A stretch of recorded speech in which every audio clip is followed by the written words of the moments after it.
श्रील प्रभुपाद की जय, गुरु गौरांग की जय। कल के सत्र में हमने भगवान के परम भक्त विप्र नारायण की कथा का श्रवण किया था। आज हम भगवान की प्रेयसी अंडाल, जो भगवान को बहुत प्रिय थी, उनके विषय में श्रवण करेंगे। उनकी भी बहुत सुंदर लीला है। द्रविड़ प्रबंधों में अंडाल को विष्णु चित्त की पुत्री के रूप में प्रस्तुत किया गया है। अंडाल किस प्रकार दैववश विष्णुचित्त एक अविवाहित ब्राह्मण की पुत्री बन गई, यह एक आश्चर्यजनक कथा है। श्री वल्लीपुत्तूर के श्री कृष्ण मंदिर के निकट उद्यान में पर्णकुटी में रहने वाले विष्णुचित्त प्रतिदिन पुष्पों व तुलसी के पौधों को जल देते, तुलसी दल व कलियों को चुनते, उनसे सुंदर मालाएं बनाते व मंदिर में भगवान को अति श्रद्धा पूर्वक अर्पित करते थे। एक दिन जब वह प्रातः तुलसी उद्यान से होकर जा रहे थे, अचानक उन्होंने देखा कि तुलसी पौधों के झुरमुट के तले एक नन्ही छोटी सी कन्या, जिसकी मुस्कान व अंगों की भंगिमा स्वर्णिम कमल की उत्तम सौम्य लहलहाती पंखुड़ियों से प्रतीत हो रही थी, रखी थी। यह निश्चित ही उनके नेत्रों व हृदय के लिए उत्सव की भांति था। विष्णुचित्त ने सोचा कि यह भगवान की इच्छा है कि वह पिता बनकर उस शिशु का पालन पोषण करे। उसके माता पिता कौन थे, वह उन्होंने उसे क्यों छोड़ा, यह ज्ञात नहीं है। उसके माता पिता का पता न होने व समय बीतने के साथ उसे असाधारण रूप व दिव्यता को देखते हुए विष्णुचित्त व उनके शिष्यों ने उसे अयोनिज नाम दिया। द्रविड़ प्रबंधों में उसे अयोनिज के रूप में वर्णित किया गया है। तो श्री विल्लीपुत्तूर में श्री कृष्ण मंदिर है, उसके निकट एक बगीचा है, उद्यान है। उस बगीचे में पर्णकुटी में एक विष्णुचित्त नामक ब्राह्मण रहते थे। रोज सुगंधित पुष्पों का चयन करते थे, तुलसी के पौधों को जल देते थे, तुलसी दल के कलियों को चुनते थे, सुंदर मालाएं बनाते थे और मंदिर में भगवान रंगनाथ को बहुत ही अति श्रद्धा पूर्वक वह मालाएं अर्पित करते थे।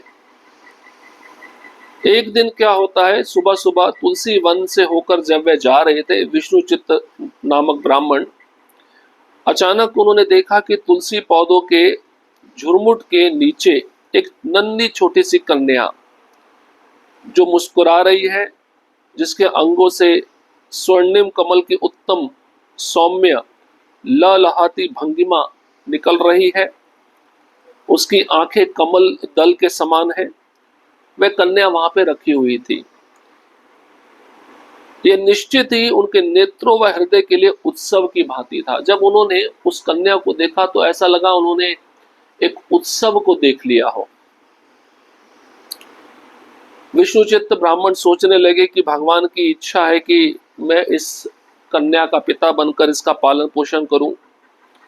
अब उन्होंने ये नहीं सोचा कि इसके माता पिता ने इसे यहाँ पर क्यों छोड़ा। तो उस कन्या के माता पिता का पता न होने व समय बीतने के साथ उसे असाधारण रूप व दिव्यता को देखते हुए विष्णुचित्त व उनके शिष्यों ने उस कन्या का नाम अयोनिज रखा। तो दक्षिण भारत में जो अयोनिज है, उसे द्रविड़ प्रबंधों में लिखा गया है। विष्णुचित्त ने शिशु को गोद ले लिया तथा प्रेम व स्नेह पूर्वक उसका पालन पोषण करने लगे। वही उसके माता पिता व संरक्षक थे। चूंकि वह कन्या रामायण की सीता की भांति भूमि पर लेटी हुई मिली थी, इसलिए विष्णुचित्त ने उन्हें नाम दिया गोदा देवी। गोदा मतलब पृथ्वी और गोदा देवी मतलब पृथ्वी से निर्गत कन्या, पृथ्वी से निकली हुई कन्या। गोदा देवी भूदेवी की भांति है। यह पिता विष्णुचित्त व पुत्री गोदा देवी की कथा है और जिसको बाद में अंडाल भी कहते हैं। बाल्यकाल से अंडाल का भगवत आकर्षण बहुत ज्यादा था।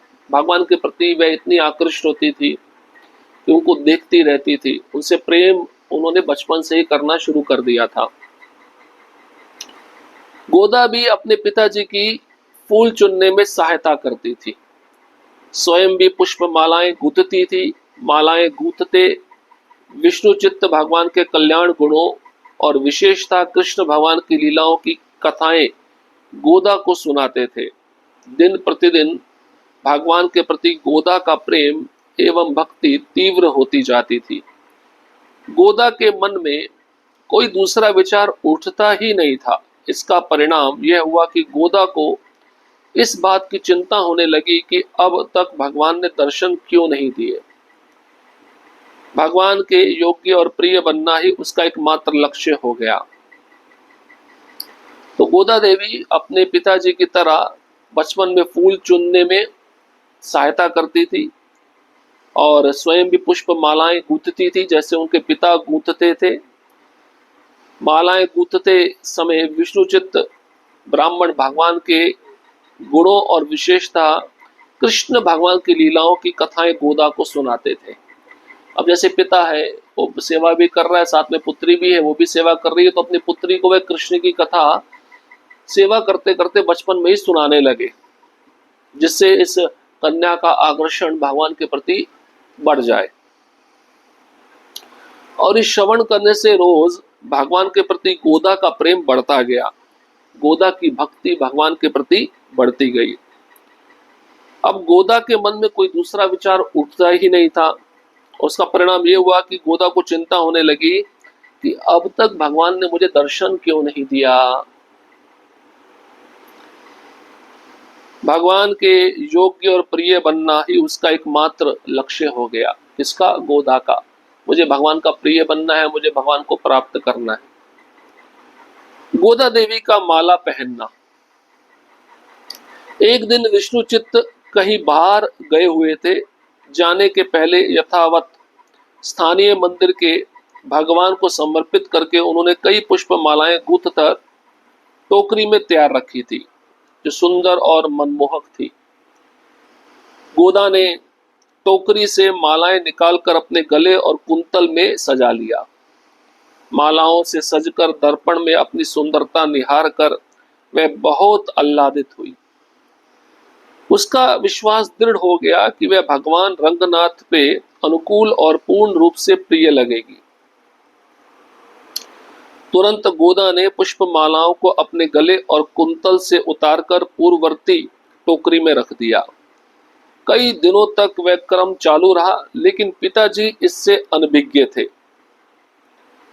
अब एक दिन क्या होता है, विष्णु चित्त कहीं बाहर गए हुए थे, गोदा देवी के पिताजी, और जाने से पहले उन्होंने भगवान के लिए सारी मालाएं बना दी थी, बनाकर टोकरी में रख दी थी, और मालाएं दिखने में बहुत सुंदर और मनमोहक थी। अब गोदा देवी ने क्या किया, टोकरी से मालाएं निकालकर अपने गले में डाल लिया और मालाओं को गले में डालकर दर्पण में अपनी सुंदरता को निहारने लगी और देखकर बड़ी खुश होती थी। अब गोदा देवी का ऐसा दृढ़ विश्वास था कि भगवान रंगनाथ पे मालाएं कितनी अच्छी लगेंगी, उनको कितनी प्रिय लगेंगी। अब थोड़े समय के बाद गोदा देवी ने उन पुष्प मालाओं को उतारकर अपने गले से पूर्ववर्ती उसी टोकरी में रख दिया और कई दिनों तक ये क्रम चालू रहता था। रोज वह आती, टोकरी से माला लेती और गले में डाल लेती, अपने सौंदर्य को निहारती, फिर टोकरी में रख देती। श्री विष्णु चित्त के ब्राह्मण को पता नहीं था कि मेरी पुत्री क्या कर रही है, इससे ये अनभिज्ञ थे। अब श्री विष्णु चित्त उन पुष्प मालाओं को ले जाकर भगवान को यथावत अर्पित किया करते। प्रतिदिन की तरह गोदा देवी पुष्पमाला अपने गले में धारण करके दर्पण में देख रही थी। तब विष्णु चित्त ने उसे देखा। ऐसा दृश्य देखकर वह सन्न रह गए। वह सोचने लगे कि ना जाने कितने दिनों से ये ऐसा कर रही होगी। अपने पिता को दुखी देखकर गोदा क्रंदन करने लगी। अब एक दिन अचानक तुरंत गोदा देवी के पिता विष्णु चित्त आ गए और उन्होंने गोदा देवी को देख लिया कि गोदा देवी उस समय दर्पण में माला पहनकर अपनी सौंदर्य को निहार रही थी। अब ये दृश्य जब विष्णु चित्त ने देखा तो वो तो रो पड़े, प्रसन्न रह गए। अब वो सोचने लगे कि कितने दिनों से मेरी पुत्री ये सब कर रही है। अब पिता को दुखी देखकर वो गोदा देवी भी रोने लगी, क्रंदन करने लगी। विष्णुचित्त ने उन्हें सांत्वना देकर पुनः ऐसा ना करने के लिए कहा। रात को भी विष्णुचित्त के मानसिक चिंतन में कोई कमी नहीं हुई। लेटे लेटे वे भगवान का स्मरण कर रहे थे। न जाने कब आंखें लगी, एकाएक उनकी आंखें चौंधिया गई। स्वप्न में भगवान के दिव्य दर्शन पाकर और उनकी दिव्य वाणी सुनकर आनंद विभोर हो गए। आलवर ने भगवान की वाणी सुनी कि आज आपने सुगंधहीन पुष्पमालाएं समर्पित की। आलवर क्षमा याचना करने लगे, लेकिन भगवान ने उनको क्षमा मांगने ना दिया।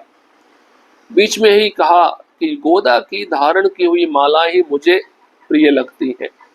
उन्हीं मालाओं की प्रतीक्षा में मैं रहता हूँ। मुझे गोदा की धारण की हुई मालाएं ही दीजिए। अपनी धारण की हुई पुष्प मालाएं और वाचिक मालाएं समर्पित करने के लिए ही इस संसार में गोदा का जन्म हुआ है। यह कहकर भगवान अदृश्य हो गए। अब विष्णुचित्त बहुत दुखी थे, मेरी पुत्री ऐसा क्यों कर रही है। तो विष्णुचित्त ने अपनी पुत्री गोदा देवी को सांत्वना देकर चुप कराया और कहा कि बेटा ऐसा आगे मत करना। रात के समय विष्णुचित्त मानसिक चिंतन में लगे हुए थे, भगवान का स्मरण कर रहे थे। अचानक से उनकी आंखें लग गई, उनको नींद आ गई और स्वप्न में उन्होंने क्या देखा कि भगवान का जो दिव्य दर्शन और उनके दिव्य वाणी उन्होंने सुनी और आनंद विभोर हो गए विष्णुचित्त। भगवान क्या कहने लगे कि गोदा की धारण की हुई माला ही मुझे प्रिय लगती है। उससे पहले उस ब्राह्मण ने कहा भगवान मुझे क्षमा कर दीजिए, मेरी पुत्री वो मालाएं पहनकर वो माला मैं पुनः आपको अर्पण करता हूँ। तो भगवान ने क्षमा याचना उनको मना कर दिया, आप मत मांगिए मेरे से क्षमा याचना। इतना ही कहा जो गोदा माला धारण करती है वो मुझे बहुत प्रिय है और मैं इंतजार में रहता हूँ कि कब गोदा वह माला धारण करे और वह माला कब आप मुझे पहनाए, क्योंकि गोदा की धारण की हुई माला ही मुझे दीजिए, वही मुझे चाहिए। और गोदा का जन्म इस संसार में वो मालाएं धारण करके मुझे अर्पित करने के लिए हुआ है। इतना भगवान ने कहा और भगवान अदृश्य हो गए।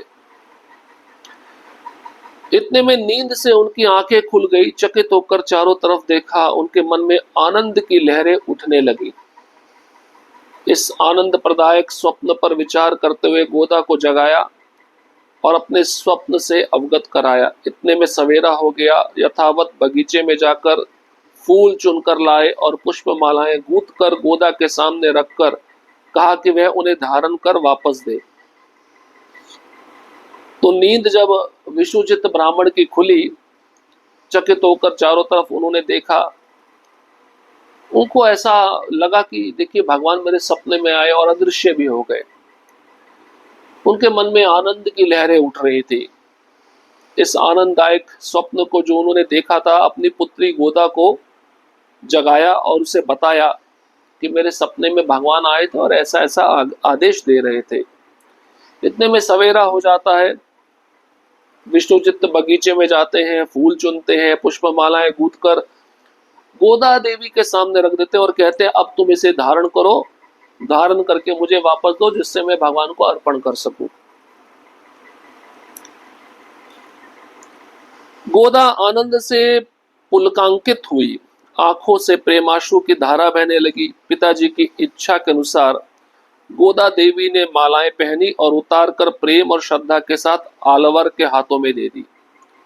अब मालाओं की नई सुंदरता और नया सुगंध पाकर गोदा के प्रति आलवर की श्रद्धा और वृद्धि हुई। उन्होंने बड़े प्रेम से उसे कहकर आशीर्वाद दिया कि तुम मेरी आंडाल हो। तो गोदा देवी ने जब ये स्वप्न सुना, जो पिता भगवान का दर्शन प्राप्त किए थे, बड़ी खुश हो गई। गोदा देवी की आंखों से प्रेम का अश्रु की धारा बहने लगी और पिताजी की इच्छा के अनुसार गोदा देवी ने वो मालाएं पहन ली, उतारकर श्रद्धा और प्रेम के साथ अपने पिता विष्णु चित्त के हाथ में दे दी। अब मालाओं की नई सुंदरता और नया सुगंध पाकर गोदा के प्रति जो उनके पिता थे, जिनको अलवार कहा जाता था, जिनका नाम विष्णु चित्त था, उनमें गोदा देवी के प्रति श्रद्धा और बढ़ गई कि मेरी पुत्री के अंदर भक्ति कितनी ज्यादा मात्रा में है। और तब विष्णुचित्त जो गोदा देवी के पिता थे, उन्होंने अपनी पुत्री को आशीर्वाद दिया कि तुम मेरी अंडाल हो। आगे इसका क्रम बन गया। विष्णुचित्त मालाएं गूंथ कर गोदा के गले में और कुंतल में सजाते। इसके बाद उसी के हाथों से मालाएं लेकर भगवान वटपत्रशाही को समर्पित करते थे। उन मालाओं से अलंकृत भगवान के मनमोहक दर्शन पाकर स्वस्थ चित्त होते थे। इस तरह भगवान के संकल्प के अनुसार उनके कैंकरे में लगे रहते थे। उस समय से गोदा का एक नाम अमुक्तमाल्यदा तमिल में शुडिकोतुत नाचियार भी हुआ। अब एक क्रम बन गया। विष्णुचित्त माला बनाते, गोदा देवी उसको पहनती, फिर उतार कर अपने पिता को देती, पिता वही माला भगवान को अर्पण करते। रोज ऐसा होने लगा और इन मालाओं से अलंकृत होकर भगवान मनमोहक दर्शन अपने भक्तों को देते। इस तरह भगवान का जो संकल्प था उसके अनुसार विष्णुचित्त कैंकरे भाव में, सेवा के भाव में सदैव लगे रहे। तो इस प्रकार से गोदा देवी जो भगवान से बहुत प्रेम करती थी, भगवान की प्रेयसी थी, अब गोदा देवी का भगवान के साथ विवाह किस प्रकार से हुआ, कैसे शादी हुआ, क्योंकि पिता को चिंता होता है कि मैं अपनी पुत्री के लिए कोई वर ढूंढूं, लेकिन वो तो विवाह करना नहीं चाहती थी, वो तो भगवान से विवाह करना चाहती थी। तो गोदा देवी का विवाह भगवान रंगनाथ के साथ कैसे होता है, इसको हम अगले सत्र में श्रवण करेंगे। हरे कृष्णा कृष्ण कृष्ण हरे हरे, हरे राम राम राम हरे हरे। श्रील प्रभुपाद की जय, गुरु गौरांग की जय।